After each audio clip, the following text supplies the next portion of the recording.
আলহামদুলিল্লাহি ওয়া কাফা ওয়া সালামুন আলা ইবাদিহিল্লাযীনা ইসতাফা আম্মা বা'দু ফাআউযু বিল্লাহি মিনাশ শাইতানির রাজীম বিসমিল্লাহির রাহমানির রাহিম ওয়া নুনাজ্জিলু মিনাল কুরআনি মা হুয়া শিফাa'un وقال الله تعالى في كلامه فأوحى الله تعالى وقال رسول الله صلى الله عليه وسلم الحمد لله رب العالمين الرحمن الرحيم مالك يوم الدين إياك نعبد وإياك نستعين اهدنا الصراط المستقيم صراط الذين أنعمت عليهم غير المغضوب عليهم ولا الضالين صدق الله مولانا العظيم আমার স্নেহের আদরের পল্লবী মাদ্রাসা ইসলাম মডেল হাই স্কুলের দশম শ্রেণীর ছাত্রছাত্রীবৃন্দ, সবাইকে শুভেচ্ছা, স্বাগতম। আসসালামু আলাইকুম ওয়া রাহমাতুল্লাহ। শিক্ষক পরিচিতি মোহাম্মদ নুরুল্লাহ, পদবী সিনিয়র সহকারী শিক্ষক, পল্লবী মাদ্রাসা ইসলাম মডেল হাই স্কুল। পাঠ পরিচিতি ইসলাম ও নৈতিক শিক্ষা। বিষয় ইসলাম ও নৈতিক শিক্ষা, শ্রেণী দশম, অধ্যায় পঞ্চম, পাঠ 13, জ্ঞান বিজ্ঞান ও প্রযুক্তি চর্চায় মুসলমানদের অবদান।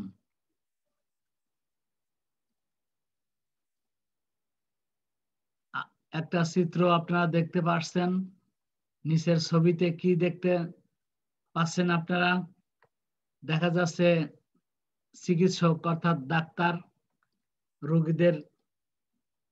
রোগীদের দেখতেছেন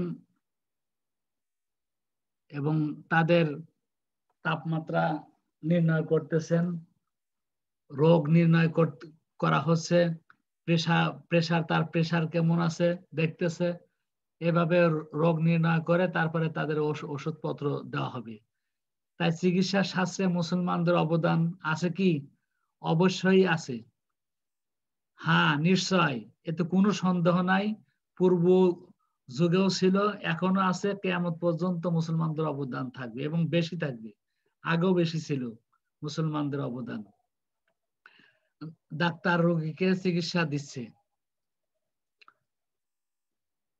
আজকের পাঠ চিকিৎসা শাস্ত্রে মুসলমানদের অবদান, অধ্যায় পঞ্চম, পাঠ 13, শিখন ফল। এই পাঠ শেষে শিক্ষার্থীরা এক, জ্ঞান বিজ্ঞান ও প্রযুক্তি চর্চায় মুসলমানদের অবদান বলতে পারবে।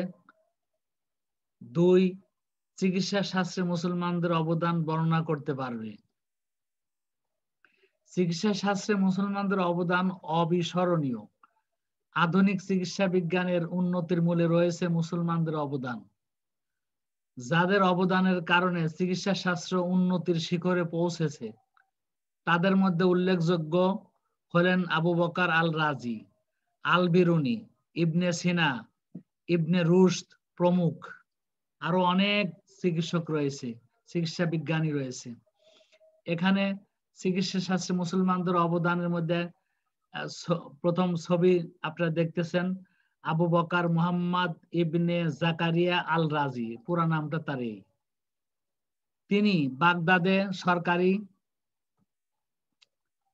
তিনি বাগদাদের সরকারি চিকিৎসালয়ে অধ্যক্ষ হিসাবে কর্মরত অবস্থায় তার সুখ্যাতি ছড়িয়ে পড়লে এশিয়া ও পূর্ব ইউরোপ হতে অনেক রোগী তার কাছে চিকিৎসা নিতে আসতেন।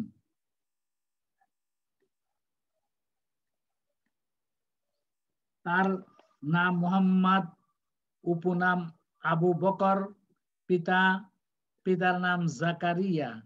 তিনি আল রাজি নামে পরিচিত। তিনি 865 খ্রিস্টাব্দে জন্মগ্রহণ করেন। তিনি সর্বশ্রেষ্ঠ চিকিৎসা বিজ্ঞানী ও শল্য চিকিৎসাবিদ ছিলেন। এখানে শল্য চিকিৎসাবিদ মানে যিনি অপারেশনে খুব পারদর্শী ছিল। ওটিতে যে কোনো রোগীর অপারেশন করতেন, আল্লাহ পাক তার মাধ্যমে রোগীর সুস্থতা দান করতেন। সুস্থতা করা মালিক আল্লাহ। দীর্ঘদিন তিনি ওই জুনদের শাহপুর ও বাগদাদে সরকারি চিকিৎসালয়ে অধ্যক্ষ হিসাবে কর্মরত ছিলেন।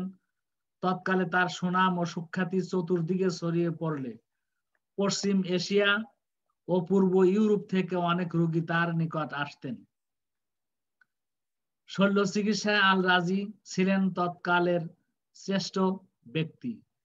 তার অস্ত্রোপচার পদ্ধতি ছিল গ্রিকদের থেকেও উন্নত। তিনি মোট 2 শতাধিক গ্রন্থ রচনা করেছেন। সুবহানাল্লাহ, 2 শতাধিক। তন্মধ্যে শতাধিক হলো চিকিৎসা বিষয়ক। তিনি বসন্ত ও হাম রোগের উপর আল জুদারি আল হাসবাহ নামক একখানি গ্রন্থ রচনা করেন। এর মৌলিকত্ব দেখে চিকিৎসা বিজ্ঞানের লোকেরা খুব আশ্চর্যিত হয়েছিলেন। তার আরেকটি গ্রন্থের নাম হলো আল মানসুরি। এটি 10 খণ্ডে রচিত। এই গ্রন্থ দুটি আল রাজিকে চিকিৎসা শাস্ত্রে অমর করে রেখেছে। তিনি হাম, শিশু চিকিৎসা, নিউরোসাইকিয়াট্রিক ইত্যাদি চিকিৎসা সম্পর্কে নতুন মতবাদ প্রবর্তন করেন। আল মানসুরি গ্রন্থে তিনি অ্যানাটমি, ফিজিওলজি, মেজাজ, ঔষধ, স্বাস্থ্য রক্ষা বিধি, চর্মরোগ ও প্রসাধন দ্রব্য, শল্য চিকিৎসা, বিষ, জ্বর ইত্যাদি বিষয় উল্লেখ করেন।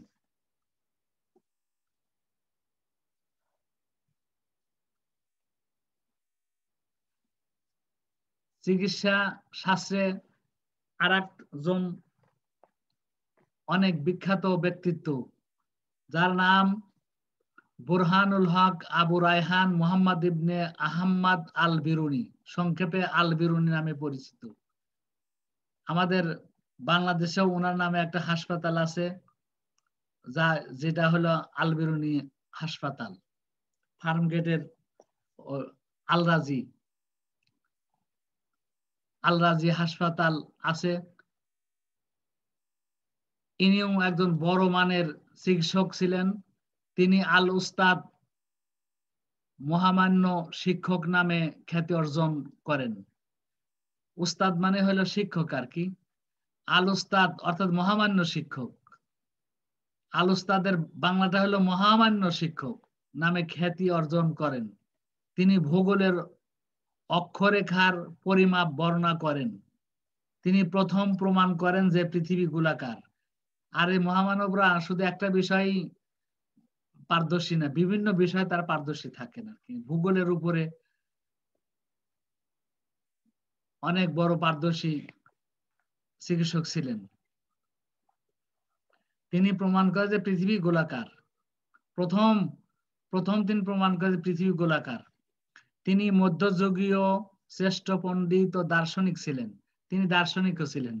তিনি গণিত, জ্যোতির্বিদ্যা, পদার্থ, রসায়ন ও প্রকৃতি বিজ্ঞানে পারদর্শী ছিলেন। সুবহানাল্লাহ, বিভিন্ন বিষয়ে পারদর্শী ছিলেন। তাছাড়াও তিনি ভূগোল, ইতিহাস, পঞ্জিকা, চিকিৎসা, ভাষাতত্ত্ব ও ধর্মতত্ত্বের নিরপেক্ষ বিশ্লেষক ছিলেন। নিরপেক্ষ।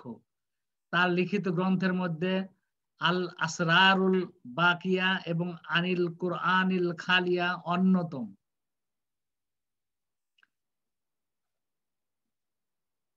চিকিৎসা শাস্ত্রে আরো মহামানবের নাম আমরা বিভিন্ন কিতাবে দেখতে পাই, বই পুস্তিকা দেখতে পাই।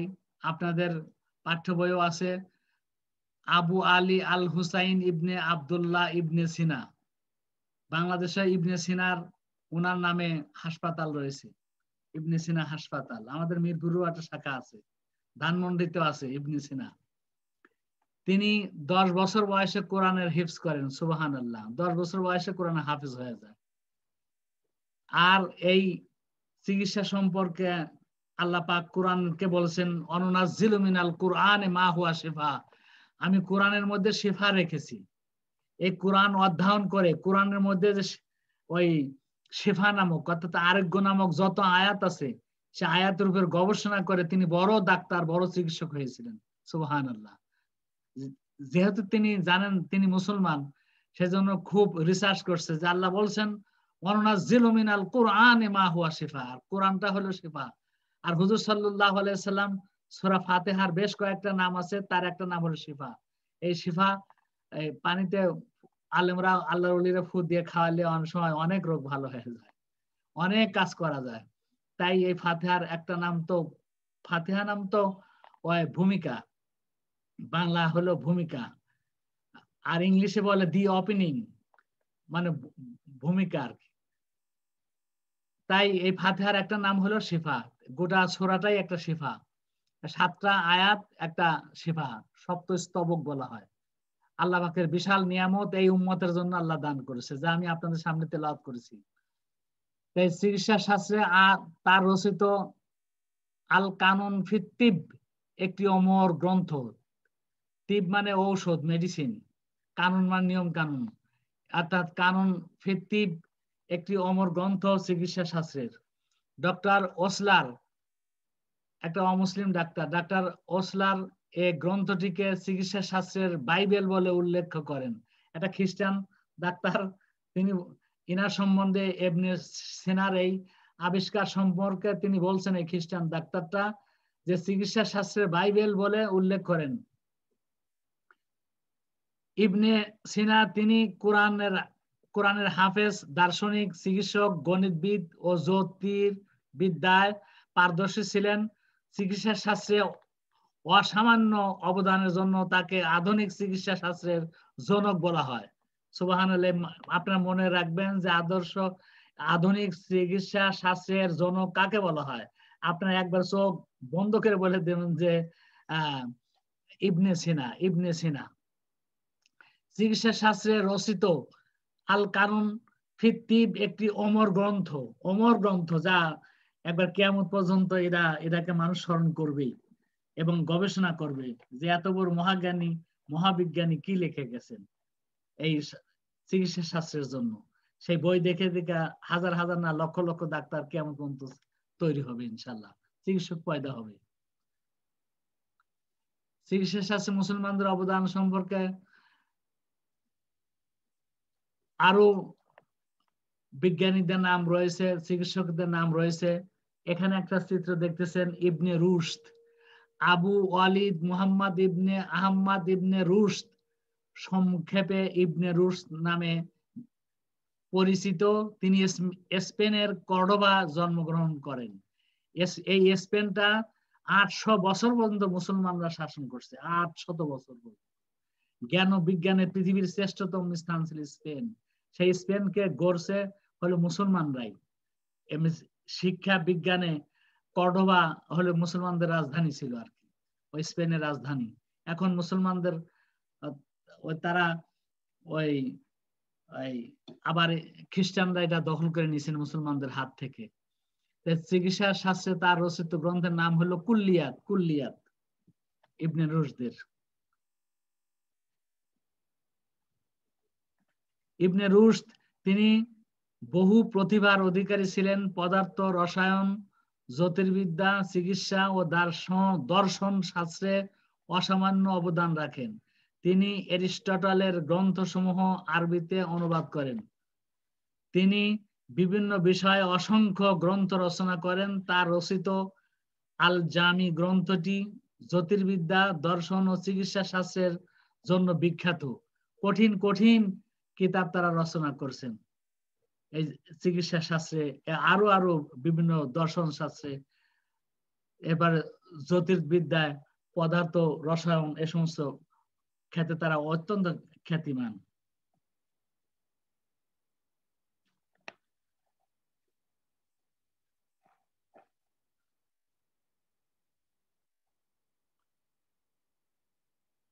মূল্যায়ন, সঠিক উত্তরটি চিহ্নিত করতে হবে, টিক দিতে হবে, আপনার টিক দিয়ে নেবেন।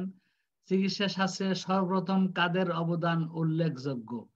এক কথায় হলো মুসলমানদের। 2, কাকে আধুনিক চিকিৎসা শাস্ত্রের জনক বলা হয়? একটু আগেই বললাম, এখানে খ সঠিক উত্তর ইবনে সিনা, সংক্ষেপে ইবনে সিনা। 3 ইবনে রুশদ কোথায় জন্মগ্রহণ করেন? এখানে খ স্পেন, স্পেনের কর্ডোবা, কর্ডোবা হলো স্পেনের রাজধানী ছিল আগে। 4 কোন মুসলিম মনীষী প্রমাণ করেন যে পৃথিবী গোলাকার? আল বিরুনি, খ এখানে সঠিক উত্তর আল বিরুনি।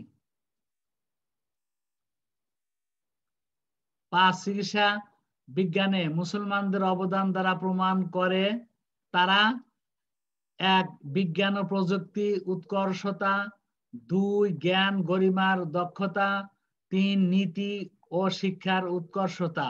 এখানে হলো সঠিক উত্তর হলো খ 1, 2 ও 3।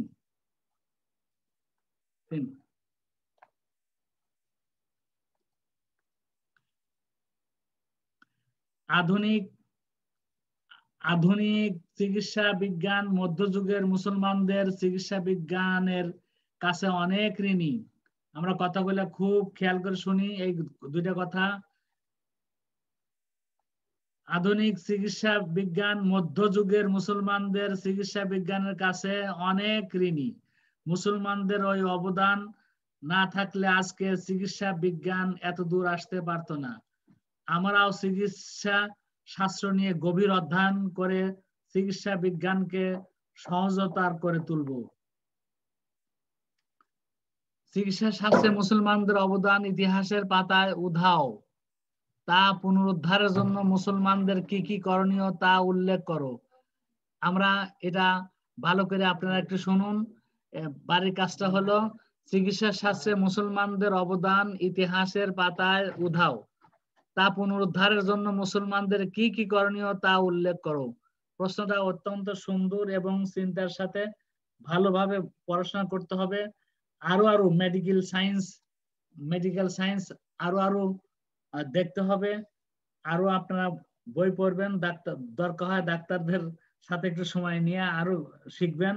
মোটামুটি সুন্দরভাবে এটা লিখে নিয়ে আসবেন বিষয়টা। চিকিৎসা শাস্ত্রে মুসলমানদের অবদান ইতিহাসের পাতায় উধাও, তা পুনরুদ্ধারের জন্য মুসলমানদের কি কি করণীয় তা উল্লেখ করো। যে সমস্ত মহামানবদের নাম আমরা নিয়েছি এবং তাদের কিঞ্চিত আলোচনা করেছি, এই সমস্ত এরা সবাই খাঁটি মুসলমান। এরা খাঁটি মুসলমান, কোরআন থেকে, হাদিস থেকে, গাছপালা থেকে, প্রকৃতির থেকে তারা কি দিয়ে কিভাবে চিকিৎসা করলে মানুষের উন্নতি হবে, মানুষ পরিত্রাণ পাবে, মাপ পাবে এবং আরোগ্য লাভ করবে, তারা সেটা প্রমাণ করে গেছেন। এখনো তাদেরই লিখিত বই পুস্তক পড়ে আজকের আধুনিক জগতের চিকিৎসকরা তারা ওই চিকিৎসা বিজ্ঞানে উন্নতি করে এখন তারা চিকিৎসক হয়েছেন, ডাক্তার হয়েছেন। কিন্তু ওই তাদের নামগুলা এখন মুছে ফেলছে, এখন ওই ইংরেজি নাম দিয়ে তাদেরকে স্মরণ করে। কিন্তু আগের এই মহামানবদের নাম, ঐতিহাসিক নাম, অমর, তারা বই পুস্তকে কিতাবে তারা অমর হয়ে আছে, কিয়ামত পর্যন্ত অমর হয়ে থাকবে তাদের এই চিকিৎসা শাস্ত্রের অবদানের জন্য।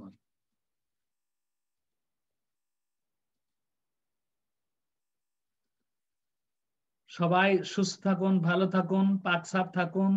আল্লাহ যেন করোনা ভাইরাস থেকে, যাবতীয় অসুখ বিসুখ থেকে আল্লাহ যেন হেফাজত করে। এই চিকিৎসকদের কথা মানুন। আর ইসলামে তো বলেছে পাক সাফ থাকতে হয়, ওযু করতে হয়, গোসল করতে হয়। দেখেন না আপনার স্কুলে এসে হাত মুখ ধোয়া লাগে, এই হাত মুখ ধোয়ার কথা আল্লাহ নবী বলছেন। আমরা যে 5 বেলা নামাজ পড়ি, 5 ওয়াক্ত নামাজ পড়েই আমাদের ওযু করতে হয়।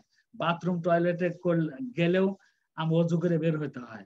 ইসলামের অনুশাসনটা মানলেই আমাদের রোগ শোক ইনশাল্লাহ দূরীভূত হবে। আমাদের পাক সাফ থাকতে হবে, কাপড় পাক, শরীর পাক, সব আমাদের পাক রাখতে হবে সবসময়। আমরা পাক পবিত্র থাকবো, রোগ শোক থেকে আল্লাহ আমাদের মাফ করবে ইনশাল্লাহ। পৃথিবীর মানুষের মধ্যে সবচেয়ে বড় চিকিৎসক ছিলেন মুহাম্মদ রাসূলুল্লাহ সাল্লাল্লাহু আলাইহি ওয়াসাল্লাম। তার উপরে আল্লাহ কোরআন নাযিল করছেন, যে কোরআনটা সম্বন্ধে আল্লাহ বলছেন ওয়ানুনাজ্জিলু মিনাল কুরআনি মা হুয়া শিফা, কোরআনটাই হলো শিফা। সবাইকে ভালো থাকুন, ধন্যবাদ। আসসালামু আলাইকুম ওয়া রাহমাতুল্লাহি ওয়া বারাকাতুহু।